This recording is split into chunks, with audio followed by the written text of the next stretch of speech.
Ketika pujian terakhir tadi sebelum kita masuk firman, Gembala saudara memilih lagunya Pak Erastus Sabdono. Semua milikmu, selalu untukmu. oh selalu untukmu, Tuhan dan Rajaku. Terus itu. Semua yang ku Nah, bukan yang milikmu aja. Jangan nyanyi. Coba ditayangkan itu. Ayo Pak Peter bantu nyanyi dong. Yang semua milikmu itu loh. Itu yang penting, saya dapat sesuatu. Mana yuk. Ya semua. Bukan. Naik lagi, satu lagi. Mana? Ayo cepetan. Hah? Refnya. Bukan, ada lagi. Hah? Ya, sebelum sampai kutua. Muda berarti. Ya pokoknya semua untukmu, semua milikmu dan itu aja. Maaf ya Pak Erastus, saya lupa. Kenapa tiba-tiba firman Tuhan muncul? Semua untukmu, semua milikmu. Oh ya, ini ada anak saya, suami istri, baru kehilangan anak sulung mereka. Moses dengan Elis mana? Angkat tangan dong. Ya, itu dia. Tolong saudara ketemu, pulang ibu. 16 tahun, cinta Tuhan, melayani Tuhan. Dipanggil Tuhan dari Rabu malamnya. Oh, Selasa malam. Tergoncang mereka. Pertanyaannya, kenapa? Kenapa Tuhan lindungi? Hidup ini penuh rahasia. Betul? Nah, lagu ini membuat kita untuk sadar dan mau belajar. Semua milikmu. Loh, kok gak ada yang ngomong? Semua milikmu. Apa saja semua itu? Ada yang lupa. Gigi juga milikmu. Maka itu kita lahir ompong. Kalau ada bayi lahir giginya lengkap, bidanya pingsan. Betul? Kalau sudah tua mati juga ompong. Kalau ada mayat sudah tua pakai gigi lengkap, itu gigi palsu. Bayangkan, gigi saja pinjam. Coba ini pinjam. Betul? Loh, ya atau tidak setan? Semua milikmu. Amin. Ini rahasia kemenangan. Saudara percaya enggak?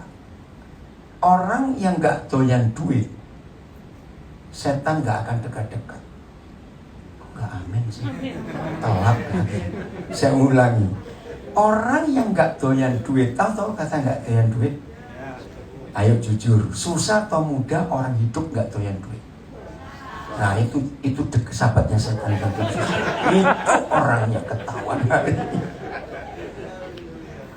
Loh, mengapa saya berani berkata orang yang enggak doyan duit, setan enggak bisa dekat-dekat? Karena duit itu setan sendiri. Loh, betul tidak? Hanya Tuhan Yesus yang pernah berkata, uang itu mamon. Mamon itu dewa yang paling jahat di zaman itu. Nah, saya berhasil memasyarakatkan banyak keluarga, banyak gereja. Jangan berkata uang mulai hari ini, berkatalah setan. Nah, sekarang ayo jujur, setanmu berapa ratus juta di ATM? Sekarang saudara bawa setan berapa ratus ribu? Loh, betul? Mama-mama, papa-papa ajari anak-anak ngomong ini. Sehingga kalau mereka minta duit, minta setan 20.000. Banyak sekali. Ngerti? Masukkan kata setan itu adalah uang. Tadi pagi saudara, jam 6 masih di Jawa jam 5. WhatsApp saya bunyi, ini WhatsApp khusus untuk hamba-hamba Tuhan. Jadi kami punya grup untuk pendeta-pendeta, baik yang di Indonesia maupun luar negeri. Peristiwa ini saya jadikan bahan khotbah di banyak tempat. Hati-hati dengan uang. Coba renungkan. Gereja yang aman itu yang banyak duitnya atau nggak ada duitnya? Yang aman, cepetan. Yang nggak ada duit, karena nggak ada setannya. Lo serius? Ada buku yang ditulis oleh seseorang tapi dari khotbah saya. Judulnya Intrik dalam Gereja. Dan ada yang tersinggung, lalu telepon saya. Saya bilang begini, saudara, kalau lewat kuburan, baik tengah malam pun gak usah takut. Sebab setan sudah pindah ke gereja semua, gak ada lagi di kuburan. Marah saudara. Loh, saya bilang maaf ya waktu telepon. Ayo kita buktikan. Di gereja atau di kuburan ada orang ribut masalah uang. Yo wis. Lo betul tidak? Berarti setannya di mana? Dalam gereja. Suami istri berantakan gara-gara uang. Anak-anak pasti baik, namanya anak. Maaf, tapi mantu-mantu belum tentu. Lo jawab dia atau tidak? Berapa banyak orang tua masih hidup, antar mantu saling gesekan untuk minta warisan sebelum papa mama mati. Itu banyak loh. Berarti mereka mengharapkan papa mama cepat mati. Itu jangan pengen kaya, susah mati. Coba saya buktikan. Orang kaya atau orang miskin yang matinya cepat. Bukan cepat mati, beda loh ya. Matinya cepat. Orang kaya atau orang miskin? Miskin. Kalau kaya kenapa? Ada dua alasan. Berobat terus untuk memperpanjang umur. Kalau orang miskin Pasrah. terus pasrah, nggak ada duit untuk berobat. Maka waktu Gus Dur jadi presiden, ada satu kalimat, ada dua kalimat yang saya ingat. Orang Indonesia dilarang sakit. Itu kata Gus Dur loh.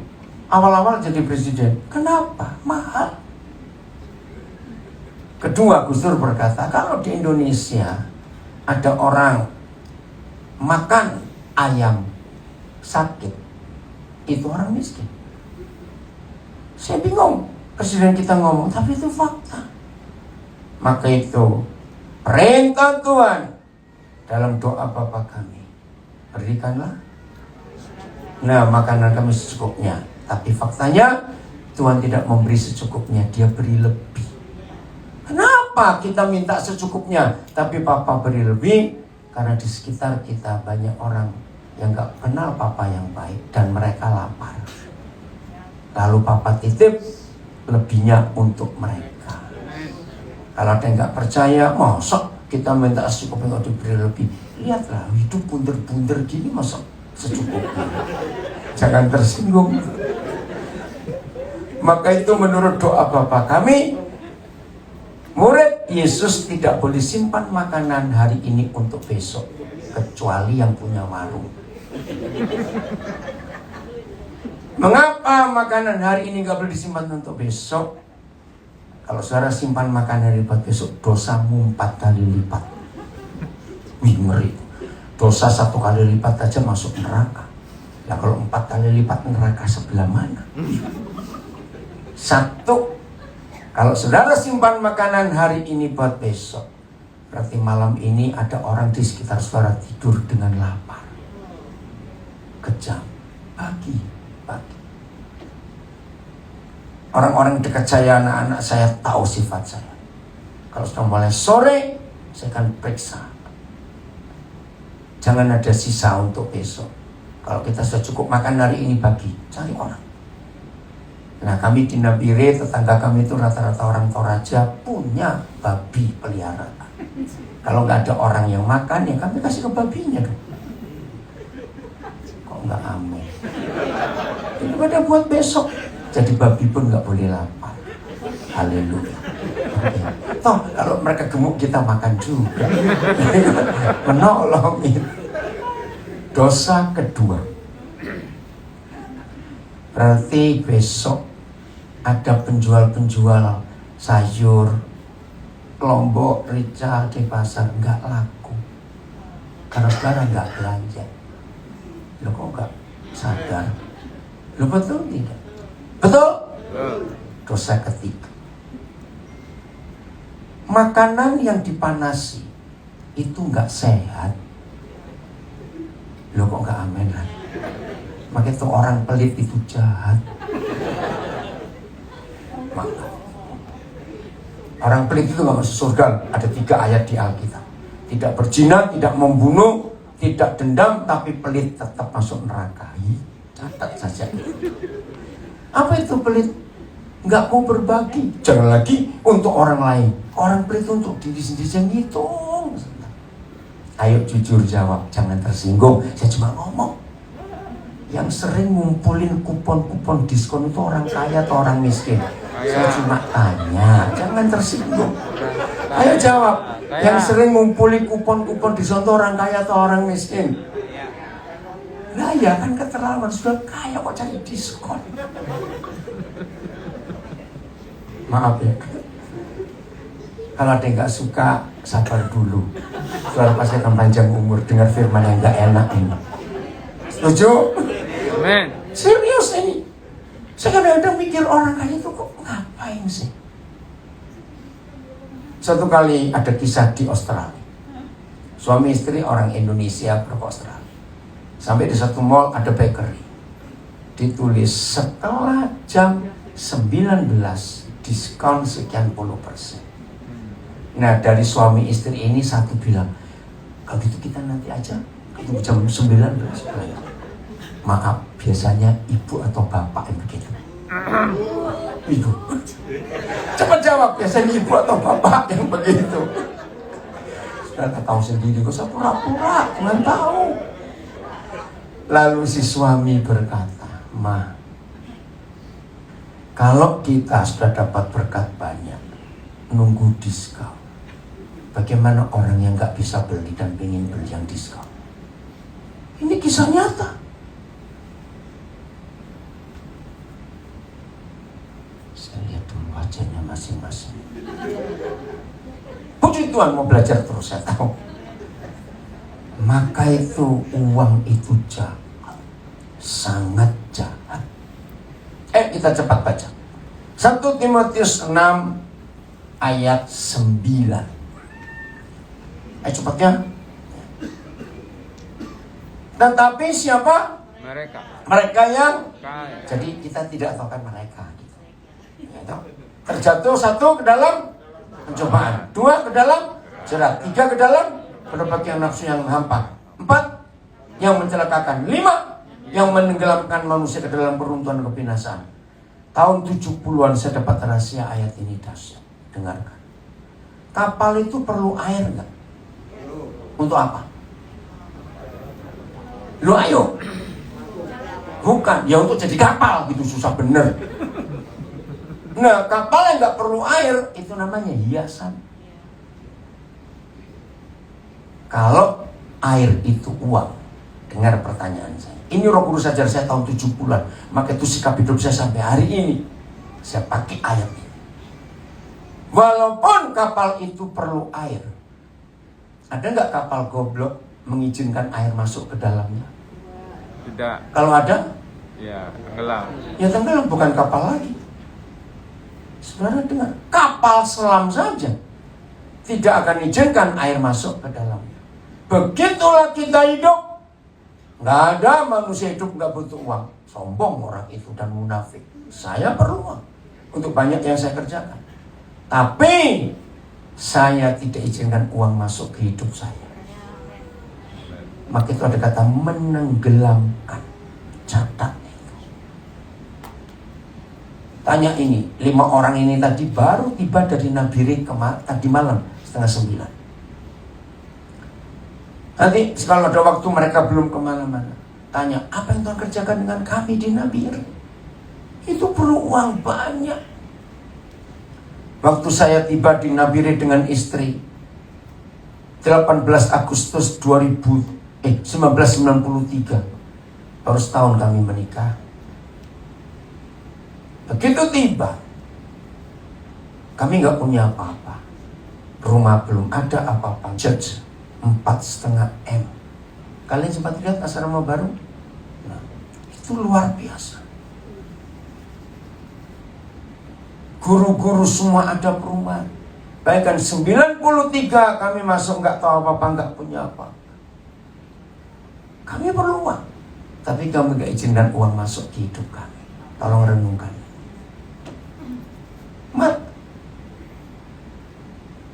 Oke, Matius 6 dulu, ayat 24. Ini uang terus kita hati-hati. Jadi kasus kepolisian ini itu hadiah terburuk buat Indonesia merdeka 77 tahun. Karena FS merasa uangnya ratusan miliar. Jadi aman. Maka itu bayangkan kasus penembakan terjadi baru 3 hari diungkap. Loh, itu polisi loh saudara. Betapa sadisnya uang itu. Dan celakanya pelakunya rata-rata Kristen lagi. Aduh. Betul? Nah, ini baca. Tak seorang pun dapat mengabdi kepada 2 tuan. Seorang pun di sini siapa? Cepatan jawab. Kita. Karena jika demikian, ia akan membenci yang seorang. Nah ini loh. Tuhan Yesus satu-satunya pribadi di dunia yang menyebut. Nah saya tanya dulu. Seorang yang pertama jelas kita. Tapi seorang yang kedua ini siapa? Ayo cepetan. Waktu saya dikejar orang. Seorang yang kedua ini siapa? Karena jika demikian ia akan membenci yang seorang. Nah ini seorang ini siapa? Ini penting harus tahu. Enggak usah ragu-ragu, cepat. Uang. Yang lain jawab, yang belakang saya nggak dengar. Siapa seorang di sini? Tuhan. Iya, betul itu. Tuhan dan uang. Saudara lagi sekali. Tuhan Yesus tidak pernah menyebut uang itu benda. Tapi uang itu seorang bagi Tuhan Yesus. Saya kaget. Money is not a thing, but a person. Catat. Kalau Tuhan Yesus berkata yang seorang, betul yang jawab di belakang. Tuhan dan uang. Karena akhirnya kan 2 tuan itu. Dan huruf besar. Tuhan dan Mamon, kalimat terakhir. Berarti kalau uang itu pribadi, mereka punya nyawa gak? Lu jawab. Kalau mereka punya nyawa, berarti mereka punya kuasa. Power. Terima kasih. 100% kerusakan kehidupan gara-gara seorang yang disembah sebagai Tuhan ternyata bukan Tuhan tapi uang. 100% penyebab rusaknya gereja juga karena uang. Rusaknya hubungan satu dengan yang lain, rusaknya persaudaraan kandung karena uang. Saudara perhatikan. Gara-gara ayat ini saya punya prinsip. Uang itu selama masih di dompet, dia hamba yang setia. Tapi begitu uang pindah ke hati, dia tuan yang jahat. Setuju kalimat ini? Renungkan. Ia akan membenci yang seorang. Entah Yesus atau uang, kita yang milih. Dan mengasihi yang lain, mengasihi Yesus atau uang. Atau kebalikannya, ia akan setia kepada yang seorang, uang atau Yesus. Dan tidak mengindahkan yang lain. Pilih. Kamu tidak dapat mengabdi kepada Tuhan dan pada Mamon. Jelas sekali. Mikir ya, ini serius. Kemarin malam dalam perjalanan kami pulang dari Petidengan ke Kuda, saya diantara anak saya, salah satu anak saya itu cerita tentang Pulau Komodo. Aduh, 5 tahun yang lalu saya ke sana, baru balik lagi. Berapa minggu yang lalu berubah. Saya tanya berubah karena apa? Semua hanya karena gara-gara uang. Jadi Komodo dibuat selfie banyak sekali. Dan mereka ditarik dari habitatnya dengan pancingan daging. Sedih sekali. Bisa punah itu karena kasih makan terus. Habitatnya jadi rusak. Pemandu wisatanya pun nggak ngerti seluk-beluk Komodo. Pokoknya bisa bahasa Inggris, bisa bahasa apa, ngantar turis dapat duit. Menyedihkan sekali. Uang itu jahat juga. Roma 11:35. Di multimedia ada yang terjemahan TSI enggak? terjemahan sederhana Indonesia? Nggak ada. Coba saudara cari yang punya Alkitab. TSI nggak ada. Bisa nggak langsung di-download aplikasi Sabda? Bisa di laptop? Ada internet? Nah, saudara tolong miliki aplikasi Sabda. Aplikasi Sabda itu aplikasi terbaik untuk Alkitab di Indonesia sekarang. Di dalam aplikasi itu ada ratusan terjemahan, mungkin 200, 300. Untuk bahasa Indonesia saja di Sabda itu kira-kira ada 11 terjemahan. Lalu bahasa-bahasa suku, bahasa Jawa ada 4 terjemahan berbeda. Wih, keren sekali. Sabda. Di situ ada banyak terjemahan. Bahasa Inggris macam-macam. Bahkan bahasa-bahasa kuno ada di Sabda. Ya. Ayo baca sama-sama dulu terjemahan baru. 1, 2, 3. Atau ayo ulangi serentak, saya nggak mau. Mana suaranya? 1, 2, 3. Atau siapakah yang pernah memberikan sesuatu kepadanya sehingga Tuhan harus apa? Nah, maaf ya. Pendeta-pendeta yang mata duitan, yang khotbahnya perpuluhan melulu, duit melulu, pasti nggak pernah baca ayat ini. Nah, kalau ada yang tersinggung, ya itu orangnya gitu aja. Saya nggak pernah repot. Kalau saudara pendeta tahu ayat ini, nggak usah tersinggung. Ngerti nggak arti firman ini? Loh, saya tanya ngerti nggak? Jadi artinya Tuhan bisa disuap nggak? Tuhan bisa dipaksa untuk mengembalikan yang kita pernah beri, tidak? Ya sudah. Jangan membuat Tuhan jadi debt collector. Ngerti maksud saya? Tidak sedikit gereja khotbah, Tuhan debt collector. Kembalikan perpuluhan. Maka itu kamu kecelakaan, maka itu anakmu sakit, maka itu usahamu bangkrut karena kamu tidak memberi perpuluhan. Pernah dengar khotbah seperti itu? Cepat keluar dari situ sebelum saudara ikut mati bersama pendetanya yang mata duitan. Mulai hari ini jangan iming-iming Tuhan dengan uang kita supaya dia membalas kita. Ada terjemahan lain? Apa? Coba tayangkan. Kalau TSI bagus. Yongki bisa cari TSI nggak di situ atasnya? Oh, Pak, aduh mikrofonnya. Bisa tolong Pak Wahyudi? Sini atau sini Pak, saya bacakan. Ini sama TSI itu luar biasa loh, saudara. Makasih. Ya. Siapa yang pernah meminjamkan sesuatu kepada Tuhan sehingga Tuhan wajib membayarnya? Bayangkan. Makasih. Tolong Pak. Oh, sudah ada di sini. Lah katanya nggak ada tadi, gimana sih kamu, Vin? Oh, masih kamu. Oh, baru ketemu. Oh, ya udah. Oke ya, TSI terus, Vin. Maka itu yang masih terkontaminasi dan teracuni dengan banyak khotbah yang salah. Beri, saudara beri, nanti saudara diberi. Itu jahat. Itu menyebabkan Tuhan punya gambaran kepada kita. Tuhan itu mata duitannya, duit melulu ya. Coba lo para pengusaha, Senin, Selasa, Rabu, Kamis, Jumat, Sabtu, soal urusan duit. Minggu mau istirahat, duduk di gereja dengar duit lagi. Enggak stres ya. Setuju saya ngomong ini? Nah, yang ikut rekamannya, ikut live streamingnya, sampaikan kepada pendeta-pendeta. Jangan ngomong duit terus. Saudara cari di Google, kaget Google, tahu tuh Mbak Google itu? Klik perpuluhan. Google menemukan kata perpuluhan itu hanya 30 kali ditulis di Alkitab. Bukan 30 ayat, 30 kali saja. Topik terbesar Alkitab 70% lebih itu tentang keluarga.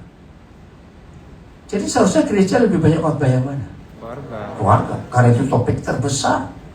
Maka itu kalau ada gereja khotbahnya per bulan terus ada cuma 30 kali, karena pendetanya mata duitan gitu aja. Sehingga nggak punya bahan khotbah yang lain. Kasus Ferdy Sambo ini pelajaran buat kita. Jangan main-main dengan uang. 1 Timotius 6 ayat 5. Vincent di layar TSI. Semua kita Alkitab yang saudara bawa yang terjemahan baru. beda. 1 Timotius 6 ayat 5. Ayo baca yang terjemahan baru dulu. 1, 2, 3. Tuh mana? Di Alkitab saudara masih bukan di sini. Ini kan TSI, saya nggak mau baca ini dulu. Yang terjemahan baru. 1, 2, 3. Loh, Vin, nggak apa-apa, biarin. Ayo, 1, 2, 3. Loh, bukan. Yang Alkitab saudara terjemahan baru. Ih, susah banget diajar nanti. Ini kayak ngajar anak TK saja. Yang di layar TSI, yang terjemahan baru di HP saudara di Alkitab. Sudah? Baca dulu. 1, 2, 3.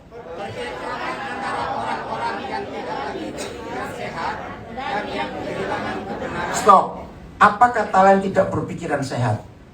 Gila. Ternyata banyak orang gila dalam gereja. Orang-orang yang tidak berpikiran sehat dan yang kehilangan kebenaran. Nah, yang mengira ada apa? Bahwa ibadah itu adalah sumber keuntungan. Dan ternyata betul. Semua agama di dunia itu paling gampang bodohin orang dengan uang atas nama Tuhan. Loh, betul tidak? Lihat kasus-kasus yang terakhir terjadi, penipuan-penipuan karena agama, karena Tuhan. Lihat 3 minggu lalu di Garut, Gempar, ada pengkhotbah menawarkan beri 25.000 bisa masuk surga. Loh, kok ada mak-mak percaya? 25.000. Lah kok lebih murah dari nasi bungkus surga itu? Penipuan uang lewat agama paling gampang. Maka di Indonesia banyak yang bodoh karena ditipu dengan agama. Tapi puji Tuhan, Jokowi luar biasa. Pokoknya kalau bukan Jokowi, ojo dibandingin. Keren betul. Saya suka si Farel itu. Nah, akhirnya orang Indonesia belajar bahasa Jawa gara-gara Farel. Lucuan itu goyangnya juga. Aduh, betul nggak? Belum pernah terjadi. TSI, lihat, baca yang kuat TSI-nya. 1, 2, 3. Orang-orang semacam itu selalu menimbulkan pertengkaran tentang hal-hal yang tidak penting. Pikiran mereka sudah menjadi kacau, sehingga mereka tidak mampu lagi membedakan yang salah dan yang benar. Dan mereka berpikir bahwa menuruti beberapa peraturan agama tertentu adalah kunci supaya Tuhan memberkati mereka dengan kekayaan. Kurang ajar nggak? Oh, ada kata menjauhlah dari mereka loh. Oh, nggak ada di situ. Oke, nggak apa-apa. Maaf saya tanya. Apa? Versi ada 2 versi. Oh, ini yang keberapa? Yang kedua, yang pertama, Vin. Terima kasih Pak Gembala, Pak Wahyudi. Nah, versi yang pertama, kalimat terakhirnya sadis. Ada, Vin? Menjauhlah dari orang-orang seperti itu. Nah, menjauhlah dari orang-orang seperti itu. Sekarang, kasus Ferdy Sambo. Banyak nggak pengusaha-pengusaha ketakutan? Saya ngikuti berita itu, sadis sekali. Jaringannya.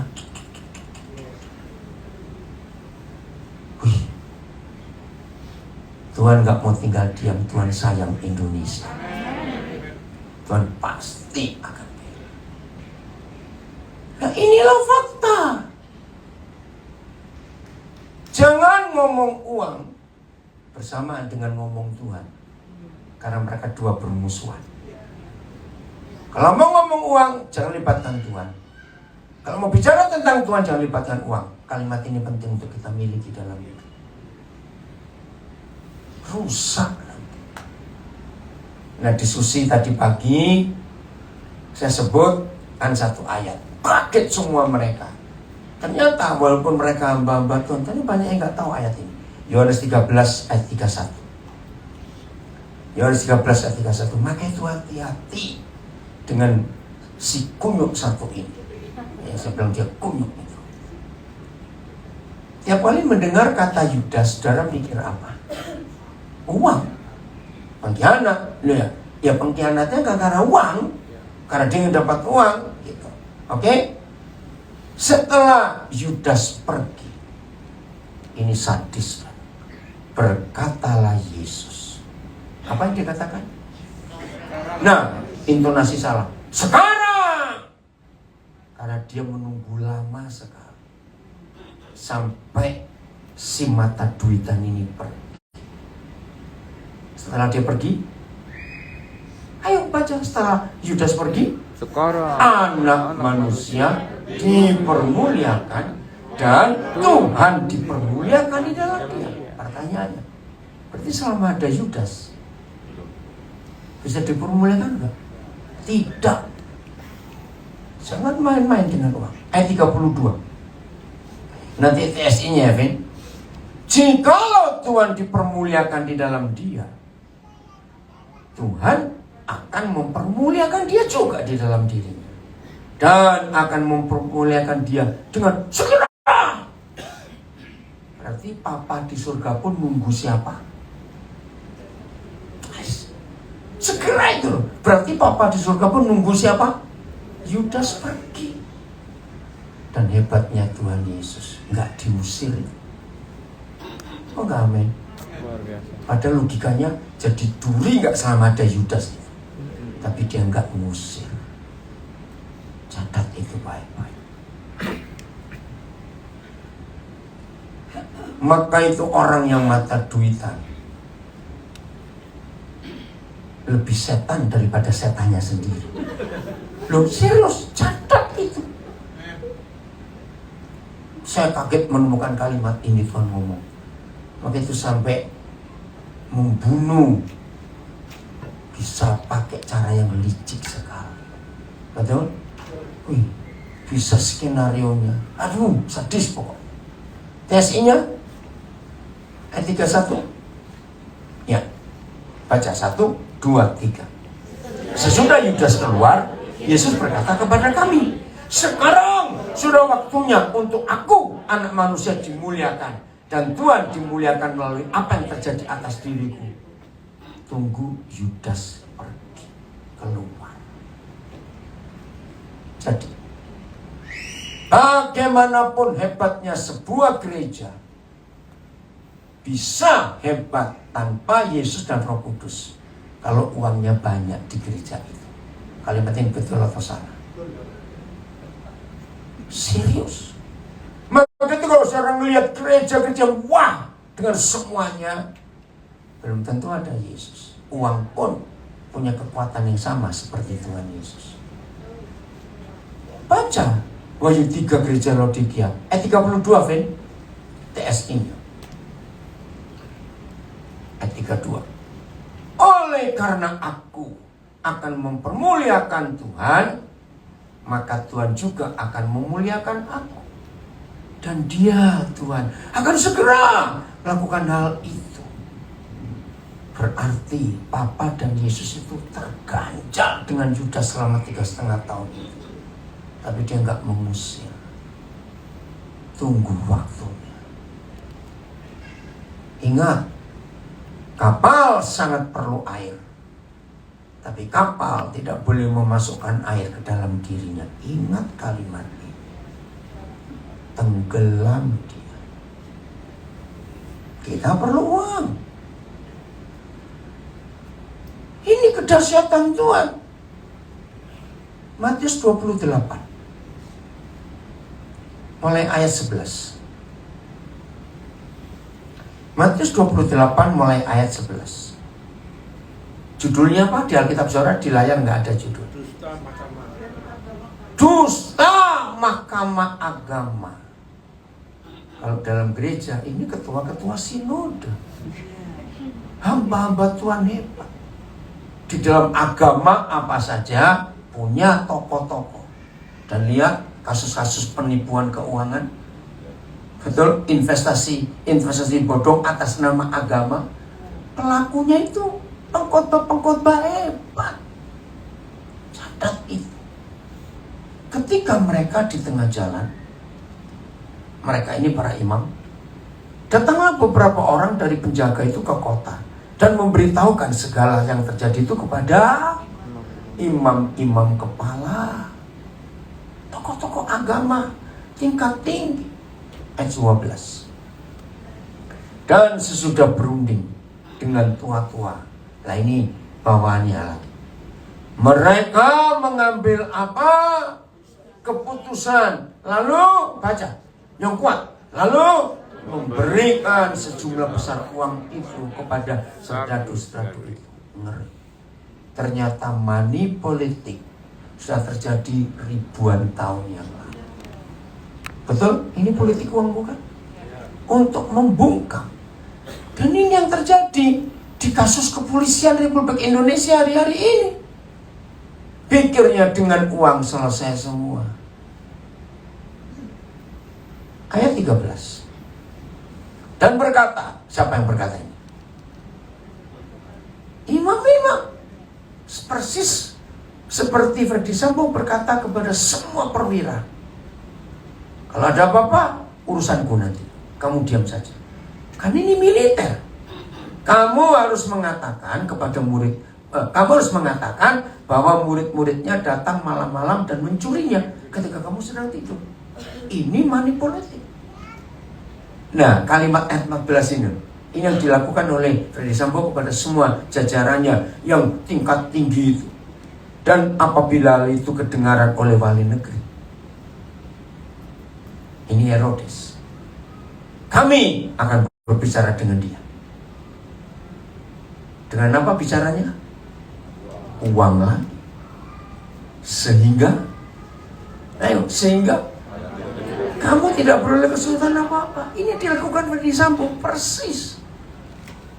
Saya percaya ketika mereka disuruh untuk membuat skenario bahwa ini penembakan, duit yang bicara, kamu diam aja.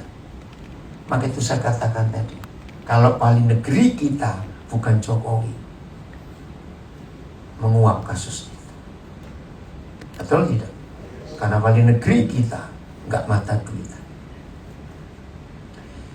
Ketika Presiden Jokowi dengan ibu negara ke Ukraina dan Soviet Rusia, dunia gempar. Yang dikatakan pelongo-pelongo krempeng berani masuk ke medan perang. Maka itu pembicaraannya, lu kan lebih banyak yang lebih hebat dari Jokowi sebagai kepala negara. Kok nggak ada yang berunding? Banyak orang yang tanya, saya punya jawaban.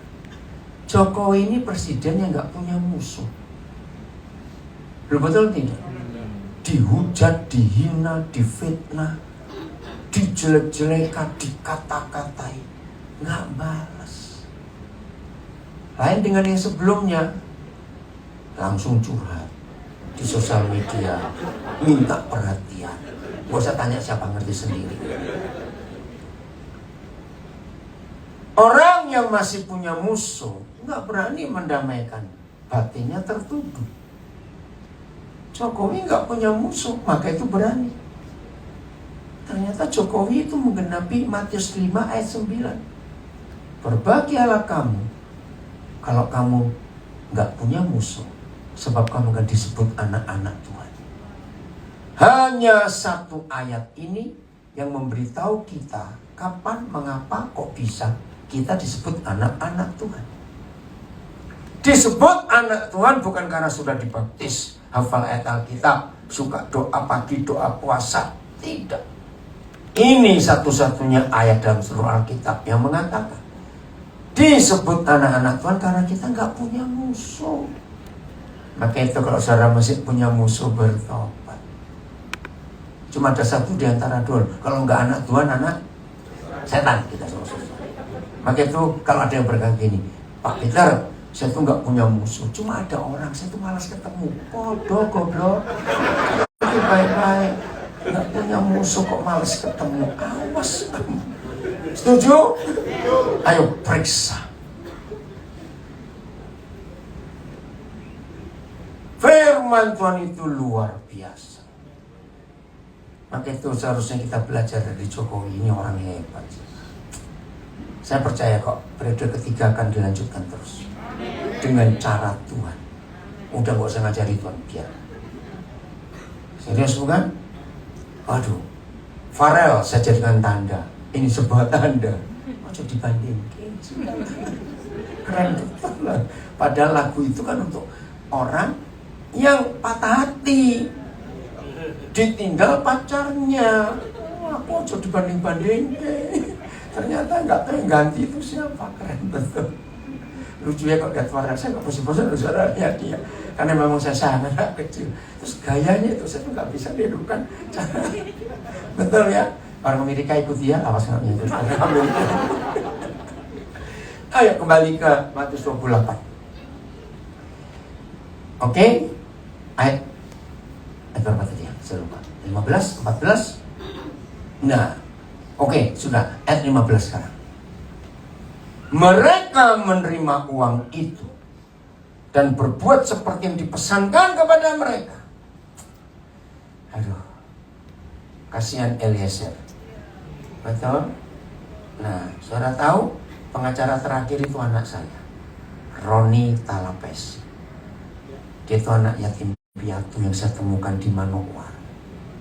Waktu dia kelas 2 SMP. Dia nggak tahu mau jadi apa. Karena biaya sekolah pun waktu itu bingung. Oke, saya biayai sampai kelas 3 SMP lulus. Lalu omanya masih ada di Manado. Papanya Talapesi, mamanya Karundeng. Nah, akhirnya saya pindahkan dia ke Manado supaya ada keluarga. Lulus SMA. Sebelum lulus SMA saya tanya, "Nak, kamu ambil kuliah apa?" "Pak, saya tetap akan ngambil hukum." "Wih, kenapa?" saya tanya. "Karena saya ingin membela hak orang miskin." Akhirnya dia kuliah, saya kuliahkan dia di Atmajaya. S1, S2 dia lulus di UGM.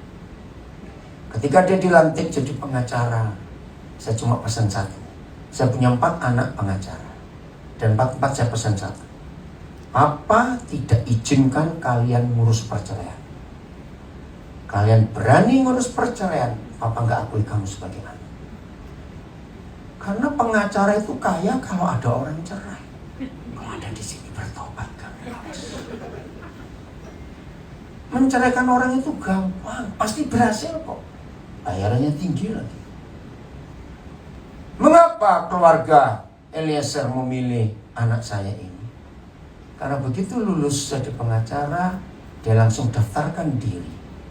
Saya ngerti istilah hukum, dia menjadi pengacara pro bono. Artinya yang gratis. Nah, nama dia mencuat pertama kali kasus Aryani. Gadis yang naik mobil pagi-pagi pulang dugem, mabok, nabrak di Monas. Nah, korbannya kan keluarga miskin semua. Nah, nama dia mencuat dari kasus itu. Dia bela. Dan kasus Aryani itu ada perubahan hukum di Indonesia. Hukum Belanda bisa dirubah oleh anak ini. Yang selama ini undang-undang kecelakaan lalu lintas, orang mati itu cuma kecelakaan. Tapi anak saya berhasil merubah itu pembunuhan. Keren nggak anak ini bisa merubah hukum seperti itu? Nah, kasus kedua muncul ketika Ahok dituduh ada sekian puluh pengacara dan mereka pilih pengacara termuda ya Roni Talapesi. Sekarang dia sedang berjuang untuk Baradae. Saya telepon dia beberapa hari yang lalu. Kemungkinan Pak dia bisa bebas karena dia prajurit rendah, diperintah jenderal. Melanggar, menolak, kena sanksi. Hebat. Maka itu saudara, jangan main-main dengan uang dalam nama Yesus. Amin. Dan baca ini yang keren. Saya ngaku ini keren loh.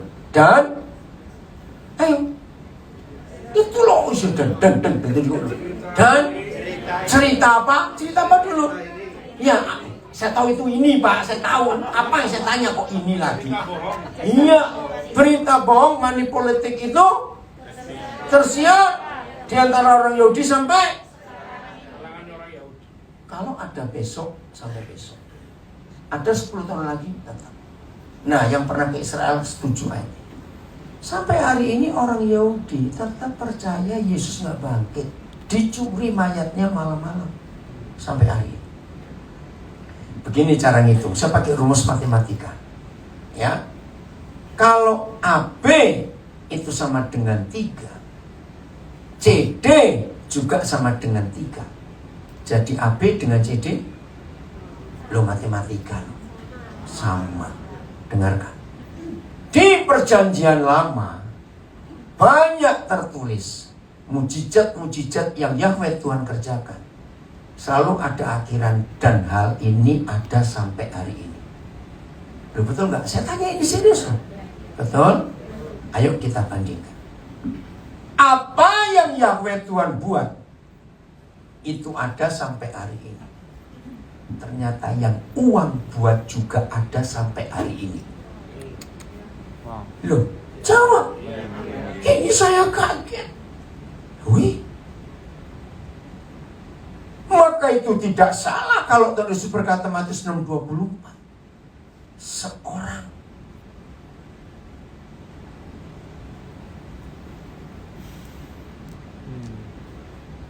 harusnya gereja bertobat. Begitu pula kita. Jujur, hari ini tidak boleh ada dua pribadi itu di hati kita. Yesus dan seorang Mamon itu. Kalau dalam segala urusan apa saja, sekarang ngitungnya uang dulu, sudah jelas salah.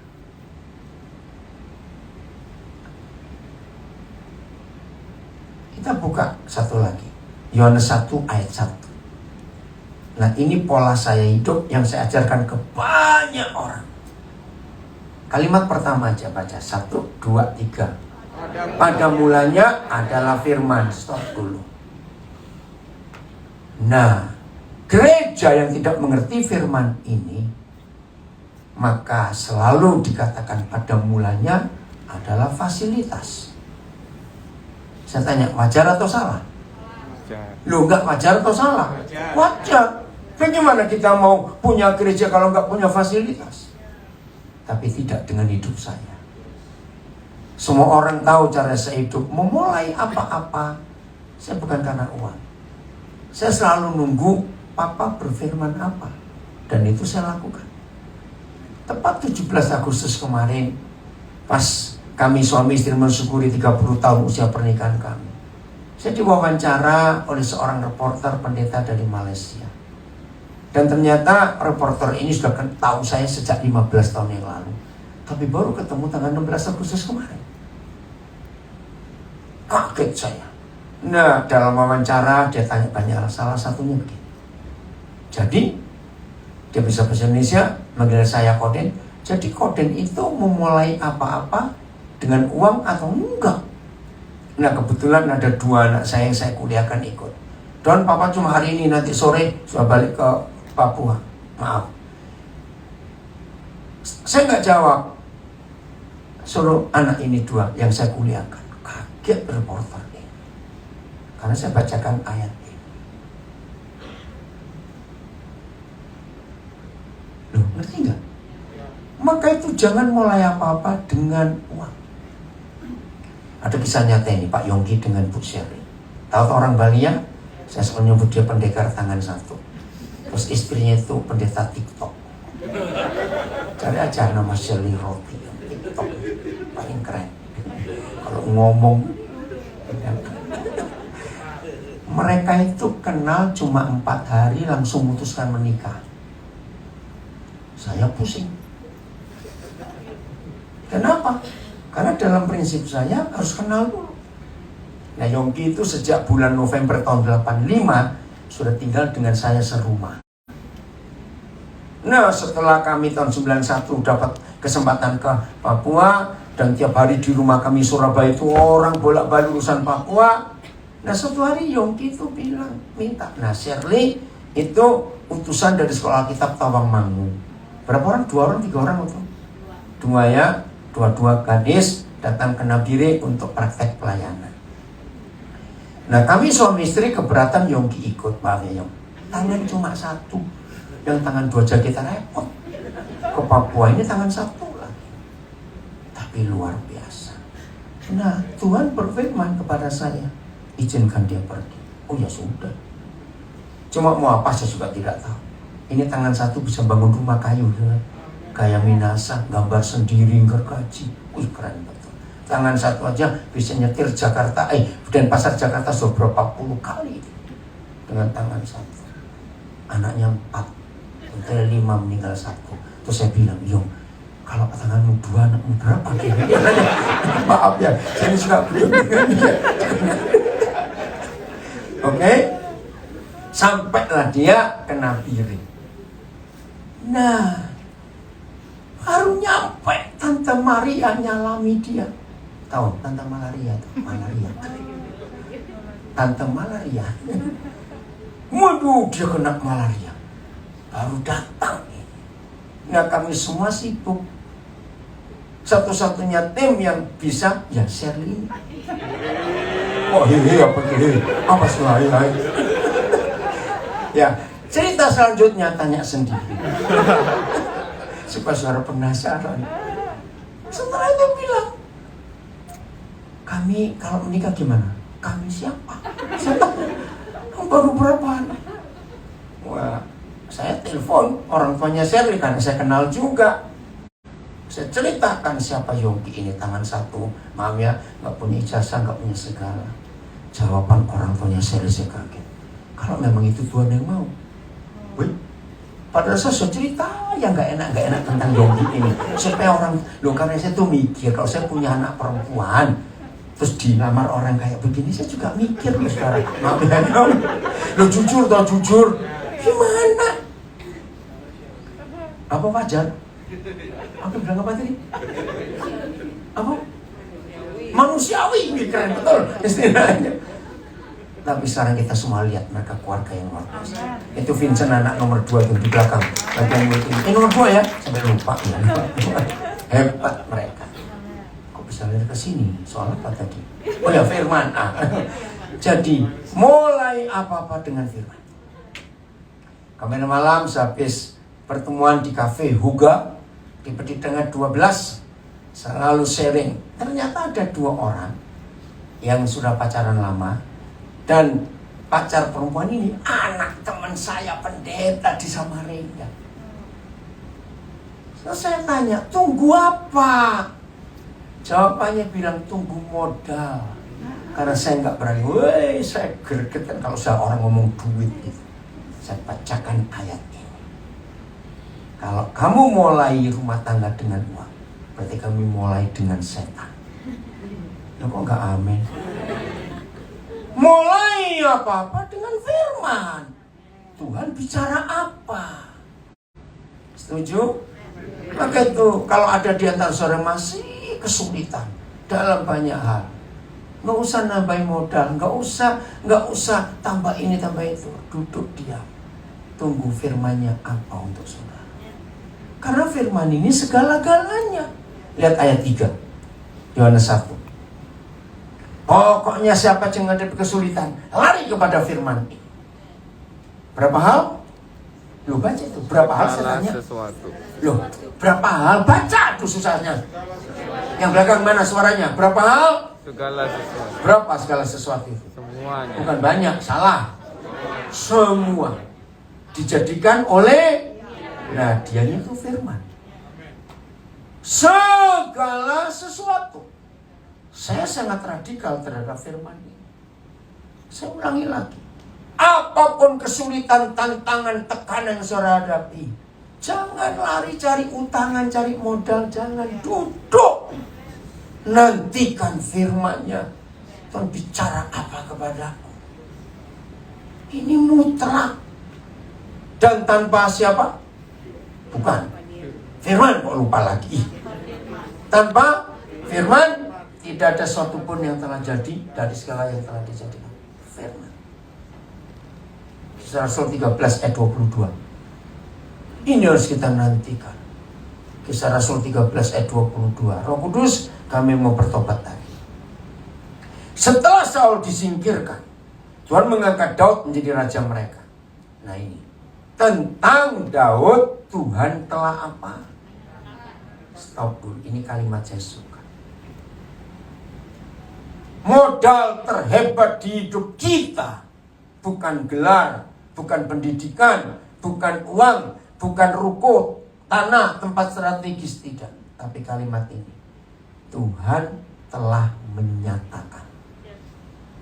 Apa yang Tuhan nyatakan untuk hidup kita? TSI-nya, Vin. Kita ingin bongkar kata tentang Daud.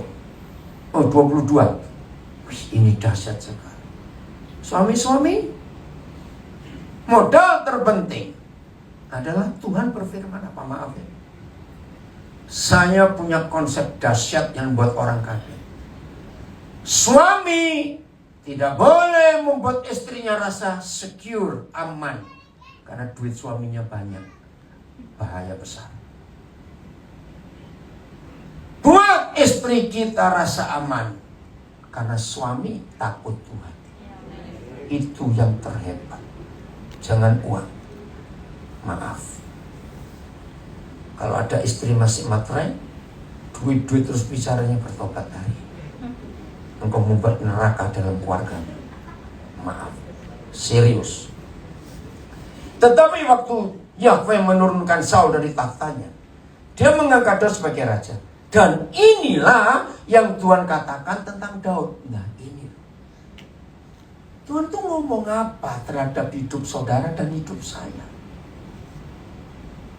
Dengar suami, kalau istrimu tiap hari nyanyinya duit terus, nyanyi lagunya Farel, oh jadi dibandingkan kalau koncomu. Ya jangan dibandingkan dengan temanmu yang kaya itu. Maaf ya. Apa yang Tuhan katakan tentang saudara sebagai suami dalam hidup ini? Orang yang dekat saya tahu, saya ini marah itu karena dua hal. Saya nggak pernah marah karena ketiga, keempat, cuma dua. Satu, kalau orang-orang yang saya sayangi itu masih punya musuh dan nggak mau berdamai dengan semua orang, itu saya marah. Karena saya sayang. Loh kenapa? Karena masih punya musuh itu nggak bisa melihat Tuhan, loh saudara. Nggak berdamai dengan semua orang itu nggak bisa melihat Tuhan. Di mana ayatnya? Ibrani 2:14. Rugi kamu. Ya tapi saya jengkel. Bodoh, goblok, jengkel. Ingat itu tadi. Serius, jengkel pun nggak boleh. Ayo saya tanya, suami istri yang sedang jengkel bisa doa bareng, bisa makan bareng nggak? Cuma jengkel, nggak marah, nggak. Bisa? Loh saya tanya kok. Bisa? Oh bisa. Coba duduk berdua aja, gigi bunyi. Maaf. Maka itu Matius 18 berkata, kalau suami istri nggak sepakat di bumi, doanya nggak dijawab. Hanya sepakat. Maka itu jangan izinkan suami istri itu jengkel. Awas. Nggak bisa. Aduh, terima kasih Tuhan. Maka itu firman. Yang kedua, saya marah kalau ada orang-orang yang saya kasih nggak suka firman, nggak suka dengar firman. Saya marah, saudara. Saya bilang begini, kalau kamu sudah kaya raya, nggak butuh firman, silakan. Kolor cuma 2 dipakai 1, dijemur 1. Nggak butuh firman, sombong betul. Oh, saya kalau ngomong itu sadis. Maaf, ngerti? Maka itu saya bersyukur. Sudah tertawa terus. Maka itu orang-orang yang dekat saya tahu sikap saya. Awas yang nggak suka firman, awas yang nggak mau mengampuni. Karena itu bahaya sekali. Setuju? Nah, tentang Daud Tuhan katakan, aku sudah tahu tentang Daud. Tahu. Tuhan Maha tahu tidak? Tidak. Nah, kaget bukan? Dia tidak Maha tahu kepada manusia kalau kita nggak buka diri kepada dia. Saya pegang 2 ayat. 1 di Kejadian 3 ayat 9, nggak usah dibuka waktu. 2 di Wahyu 3:20. Kebetulan 1 sama-sama ayat pasal 3 di kitab pertama, kitab terakhir. Di dalam pasal 3 kitab Kejadian, ketika Adam dan Hawa jatuh dalam dosa, mereka bersembunyi Yahweh Tuhan tanya, manusia di mana engkau? Saya bilang, Tuhan kok lucu sih, masa nggak tahu? Ternyata jawabannya ada di Wahyu 3:20. Lihat, aku berdiri di muka pintu sambil terus barang siapa dengar ketokanku, dia buka pintu, aku masuk. Saya bilang, Tuhan kok lucu sih? Pertanyaan saya, walaupun kunci nggak dibuka, dia bisa masuk nggak? Ini rahasianya. Dia tidak mau tahu kalau kita nggak jujur. Maka itu openness, keterbukaan itu penting. Jangan main-main dengan Tuhan. Yang kedua, Tuhan Maha Kuasa tidak? Tidak untuk manusia. Untuk alam, tumbuhan, binatang, Dia Maha Kuasa. Untuk manusia tidak. Apa buktinya? Kalau Tuhan bilang, nah, kamu ke kanan, terus kita ke kiri, Tuhan ngapain? Tarik kuping kanan, goblok kanan gitu. Terus saya tanya, begitu? Dia ngapain? Dia cuma sedih. Maka itu kalau masih ada yang menganggap Tuhan Maha Tahu untuk kita dan Maha Kuasa, hari ini bertobat. Tidak. Maka kesimpulan saya menurut Wahyu 3:20, wajah dibukanya, Tuhan itu sangat sopan. The politeness God. Dia nggak pernah dobrak. Dia selalu permisi dulu kepada kita.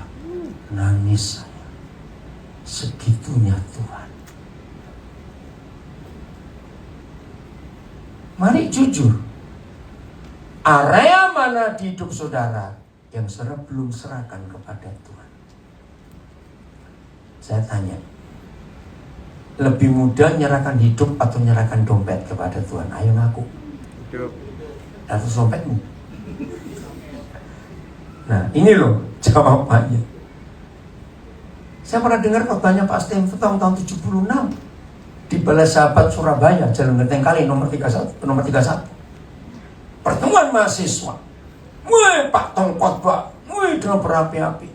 Terus lagu yang selalu kemana saja, ku siap sedia, itu lagunya Pak Tong, saya suka sekali. Siapa yang mau menyerahkan diri kepada Tuhan?